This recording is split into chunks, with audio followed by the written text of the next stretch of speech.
നിങ്ങൾ തൃശ്ശൂരുള്ള TJM ജ്വല്ലറിയെ കുറിച്ച് കേട്ടിട്ടില്ലേ? TJMൽ ഡിസൈനർ ആഭരണങ്ങളുടെ ഒരു ഗംഭീര കളക്ഷൻ തന്നെയുണ്ട്, അതും നിർമ്മാണ വിലയിൽ. കഴിഞ്ഞ 31 വർഷമായി TJM ഹോൾസെയിൽ മാനുഫാക്ചറിംഗ് രംഗത്തുണ്ട്. അതുകൊണ്ട് ധൈര്യമായി വിശ്വസിക്കാം. TJM ഗോൾഡൻ ഡയമണ്ട്സ്, പുത്തൻപള്ളിക്ക് പിൻവശം, പള്ളിക്കുളം റോഡ്, തൃശ്ശൂർ. ഒരു കുന്നുപോലെ ടൺ കണക്കിന് മണ്ണാണ് ഉയരത്തിൽ കൂട്ടിയിട്ടിരിക്കുന്നത്. ഉരുളൻ കല്ലുകൾ വേറെയും.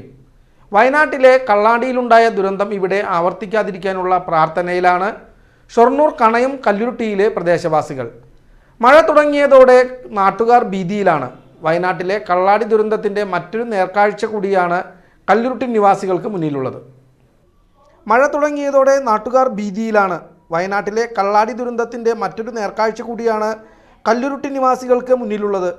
കണയം പ്രദേശത്ത് പ്രവർത്തിക്കുന്ന കരിങ്കൽ ക്വാറിയും ഇവിടെ കൂട്ടിയിട്ട ടൺ കണക്കിന് മൺകൂനയുമാണ് ഇവിടത്തുകാരുടെ ജീവിതത്തെ ഭീതിയിലാക്കുന്നത്. ശക്തമായി മഴ പെയ്താൽ മൺകൂനയിൽ നിന്നും മണ്ണും ചളിവെള്ളവുമെല്ലാം സമീപത്തെ വീടുകളിലേക്ക് ഏതു സമയവും എത്താൻ സാധ്യതയുണ്ടെന്നാണ് നാട്ടുകാർ പറയുന്നത്. കഴിഞ്ഞ ദിവസം അനുമതിയില്ലാത്ത സ്ഥലത്ത് പാറ പൊട്ടിച്ചു എന്ന ആരോപണവുമായി നാട്ടുകാർ രംഗത്തെത്തി.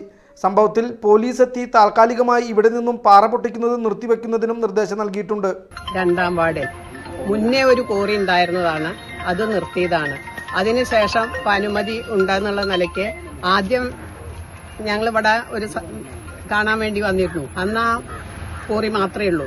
ഇപ്പൊ ഇത്രയും സ്ഥലം ഇവിടെ വിപുലീകരിച്ച് ഭയാനകമായ രീതിയിൽ തന്നെയാണ് മണ്ണ് കൊണ്ടേ കൂട്ടിയിട്ടുള്ളതും അതേപോലെ പെർമിഷൻ ഇല്ലാത്ത സ്ഥലത്ത് കൂടെ പൊട്ടിക്കുന്നതും.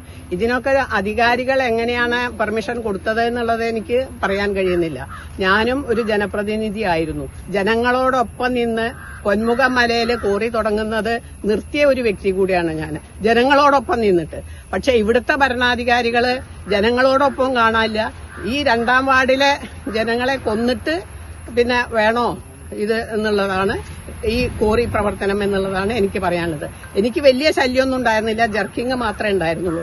പക്ഷെ മിനിഞ്ഞാന്ന് ഇവിടുന്ന് ഭൂകമ്പം പോലെ ഒരു പൊട്ടൽ കേട്ടതിന് ശേഷം കിണറിന്റെ ഭാഗത്ത് ഒരു കിരികിരി ശബ്ദം കേട്ടു. കിണറിന്റെ ഭാഗത്ത് പോയി നോക്കുമ്പോൾ കിണറിന്റെ പടവ് പൊട്ടീണു, അടി കൂടെ വിള്ളലും വന്നു. അപ്പൊ ഇനി ആ ഇത് പടവ് നിരങ്ങിയാൽ ആര് സമാധാനം പറയും, ആരതിനുള്ള പ്രതിവിധി ചെയ്യും? എനിക്ക് അത്രേ പറയാനുള്ളൂ. എന്തായാലും ജനങ്ങളോടൊപ്പം നിൽക്കേണ്ടവരെ ഇവിടെ കാണാനില്ല എന്നുള്ളത് തന്നെ എനിക്ക് പറയാനുള്ളൂ. വലിയ കോറി ജനങ്ങൾക്ക് വളരെയധികം ബുദ്ധിമുട്ട്, വളരെയധികം പറഞ്ഞാൽ ഞങ്ങൾക്ക് ജീവിക്കാൻ ബുദ്ധിമുട്ട് തന്നെയാണ്. അത്രയും വലിയ കോറിയും ഒരുപാട് മണ്ണും കൂട്ടി കിടക്കുകയാണ്. ഞങ്ങളുടെ വീടുകളാണെങ്കിൽ, എന്റെ വീടെന്ന് പറഞ്ഞാൽ എല്ലാ ചുമരുകളും, ഒരു ചുമര് ബാക്കിയില്ല എന്നുള്ളതാണ്. എല്ലാ ചുമരുകളും വിളിച്ച വന്നിട്ട് നിൽക്കുകയാണ്. അപ്പം ഞങ്ങൾക്ക് അതിൽ താമസിക്കാൻ തന്നെ ഞങ്ങൾക്ക് പേടിയാണ്. ഇപ്പോൾ ഓരോ ദിവസം കഴിഞ്ഞു കൂട്ടുന്നതും ഞങ്ങൾക്ക് ഭീതിയോട് കൂടിയിട്ട് തന്നെയാണ്. അപ്പോൾ ഈ കോറി ഇവിടുന്ന് എത്രയും വേഗം തന്നെ ഇത് അടച്ചു പൂട്ടി ഇവിടുന്ന് പോകണം. അതുതന്നെയാണ് ഞങ്ങളുടെ ആവശ്യം ഓരോരുത്തരുടെയും. ഇടയ്ക്കിടെ ക്വാറിയിൽ ഉഗ്രശബ്ദത്തോടുകൂടി കരിങ്കൽ പൊട്ടിക്കുന്നത് മൂലം വീടുകൾക്ക് കേടുപാടുകൾ സംഭവിച്ചു എന്നാണ് നാട്ടുകാരുടെ പരാതി. ഇതിനോടകം 30-ലധികം പരാതികളാണ് ക്വാറിയുടെ പ്രവർത്തനം നിർത്തണമെന്നാവശ്യപ്പെട്ട് നഗരസഭയ്ക്ക് ലഭിച്ചിട്ടുള്ളത്. രാവിലെ 6 മുതൽ വൈകിട്ട് 6 വരെയാണ് ക്വാറിയുടെ പ്രവർത്തനമെങ്കിലും രാവിലെ 4 മണി മുതൽ രാത്രി 11 വരെയും ക്വാറി പ്രവർത്തിക്കുന്നുണ്ടെന്നാണ് നാട്ടുകാരുടെ പരാതി. എന്നാൽ നിർദ്ദേശിച്ച സമയത്തിനപ്പുറം ക്വാറി പ്രവർത്തിക്കുന്നില്ലെന്നാണ് ക്വാറി ഉടമകളുടെ വാദം.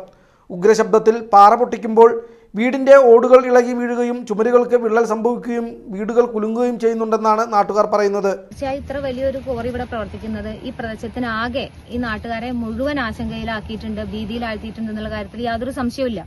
പക്ഷേ നമുക്ക് ബഹുമാനപ്പെട്ട ഹൈക്കോടതിയുടെ ഒരു ഉത്തരവ് മൂലമാണ് ഇതോടെ പ്രവർത്തിക്കുന്നത് എന്നുള്ളതാണ് ജനപ്രതിനിധി എന്നുള്ള രീതിയിൽ എനിക്ക് പറയാനുള്ളത്. അപ്പോൾ ഞാൻ വിവിധ ന്യൂസുകൾ ഇപ്പോൾ കാണാനിടയുണ്ടായി, പ്രാദേശിക ചാനലുകളൊക്കെ. അതായത് കൗൺസിലർ സിനി മനോജ് പെർമിഷൻ കൊടുത്തിട്ടുണ്ടെന്ന്. അത് അങ്ങനെയല്ല, തെറ്റാണ്. ഒരു നഗരസഭയിലേക്ക് ഒരു അപേക്ഷ വരികയാണ് ഒരു കോറി നടത്താൻ വേണ്ടിയിട്ട്. അപ്പോൾ അവരവരുടെ എല്ലാ പേപ്പറുകളും ക്ലിയർ ആക്കിയതിനു ശേഷമാണ് ഒരു നഗരസഭയെ, ഒരു തദ്ദേശ സ്വയംഭരണ സ്ഥാപനത്തിനെ അവർ ഈ പെർമിഷന് വേണ്ടി, ലൈസൻസിന് വേണ്ടി അപേക്ഷിക്കുന്നത്. സ്വാഭാവികമായിട്ട് ആ അപേക്ഷ ഈ കോറി ആയതുകൊണ്ട് ഒരുപാട് കാലം അവിടെ ഇരുന്നു. അപ്പൊ അവിടെ ഇരുന്നപ്പോ ഒരു കൗൺസില് ഇങ്ങനെ ഇപ്രകാരത്തിൽ അപേക്ഷ പെൻഡിംഗ് ആക്കാൻ പാടില്ല എന്നുള്ള രീതിയിൽ, അപ്പൊ ഇവർ കൊടുത്തിട്ടുള്ള രേഖകൾ സമർപ്പിച്ചിട്ടുള്ളത് കറക്റ്റ് ആണോ, ഇതിന്റെ ചുറ്റളവിൽ 150 കിലോമീറ്റർ ചുറ്റളവിൽ വീടില്ല എന്നൊക്കെയാണ് അവരുടെ അവകാശവാദം ഉണ്ടായിരുന്നത്. അപ്പോൾ ആ രീതിയിലുള്ള ഒരു രേഖ അങ്ങനെ പെൻഡിംഗ് ആക്കിയിട്ട് നമുക്ക് വെക്കാൻ സാധിക്കില്ല. ഒരു ഉപസമിതി ഇതിനു വേണ്ടി നിയോഗിക്കണം എന്ന് പറഞ്ഞിട്ട് 3 രാഷ്ട്രീയ പാർട്ടിയിൽ നിന്നും ഒരു ഉപസമിതിയെ നിയോഗിച്ചു. സ്വാഭാവികമായിട്ടും ഈ വാർഡിലെ കൗൺസിലർ ഞാനാണ്, ഞാൻ BJP ആണ് പ്രതിനിധീകരിച്ച് ജയിച്ചിട്ടാണ് അവിടെ പോയിട്ടുള്ളത് എന്നുള്ളത് കൊണ്ട് എനിക്ക് BJPയുടെ ഭാഗത്തുനിന്ന് ഞാനാണ് ഇതിൽ പങ്കെടുത്തിട്ടുള്ളത്.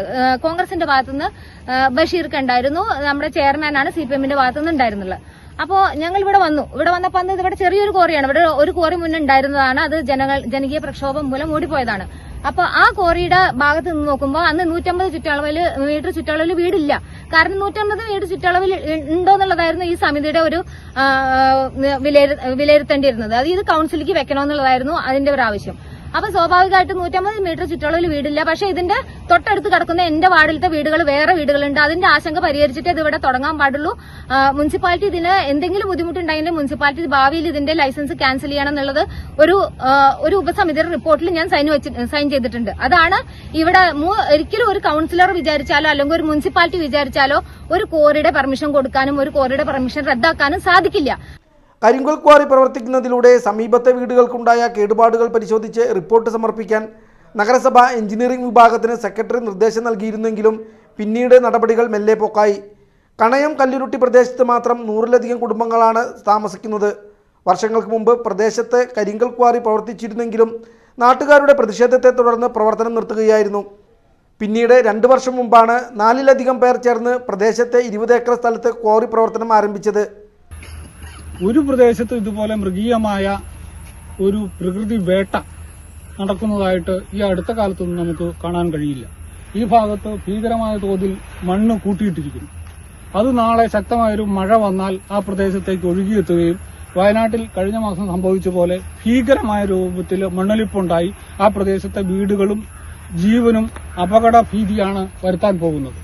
നമ്മൾ ഈ കാര്യം അത്യന്തം ഗൌരവപൂർവ്വം പരിഗണിക്കുമ്പോൾ ഏറ്റവും രസകരമായ വസ്തുത, ഇവിടെ സജീവമായിരിക്കുന്ന രാഷ്ട്രീയ പ്രസ്ഥാനങ്ങളൊന്നും ഈ വിഷയത്തിൽ കുറ്റകരമായ മൗനം ദീക്ഷിക്കുകയും അതാണ് ഈ ജനങ്ങളെ ബാധിക്കുന്ന ഏറ്റവും വലിയ പ്രശ്നം.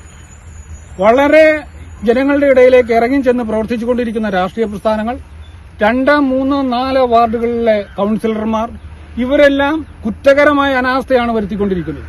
ജനങ്ങളോടൊപ്പം നിന്ന് അവർക്ക് വേണ്ടി സംസാരിക്കേണ്ടതിന് പകരം അവരെ പുച്ഛത്തോടെ വീക്ഷിക്കുകയും അവരുടെ വേദന കേൾക്കാൻ തയ്യാറാവാതിരിക്കുകയും ചെയ്യുന്ന ഈ ജനപ്രതിനിധികളും രാഷ്ട്രീയ പ്രസ്ഥാനങ്ങളും പുറത്തേക്ക് വരേണ്ട സമയം അതിക്രമിച്ചിരിക്കുന്നു.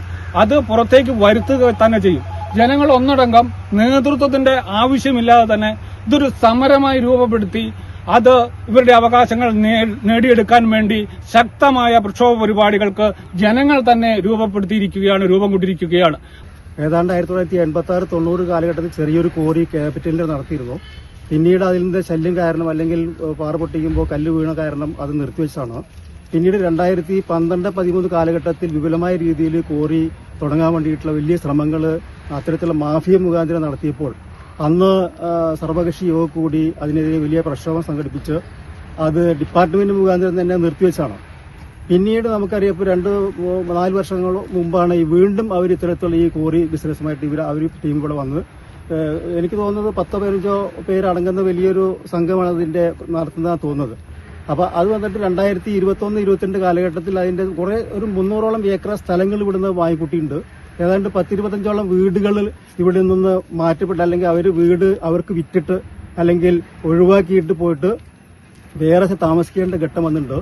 പ്രദേശത്ത് ക്വാറി ആരംഭിക്കുന്നതിന് ഉടമകൾ നഗരസഭയെ സമീപിച്ചപ്പോൾ നഗരസഭ അനുമതി നിഷേധിക്കുകയായിരുന്നു. പിന്നീട് ക്വാറി ഉടമകൾ സെക്രട്ടറിയെ പ്രതി ചേർത്ത് കോടതിയിൽ നിന്നാണ് പ്രവർത്തനാനുമതി വാങ്ങിയെടുത്തത്. ക്വാറിയുടെ പ്രവർത്തനം അവസാനിപ്പിക്കണമെന്നാവശ്യപ്പെട്ട് കണയം പ്രദേശവാസികൾ ക്വാറി വിരുദ്ധ ജനകീയ സമിതിയും രൂപീകരിച്ചിട്ടുണ്ട്.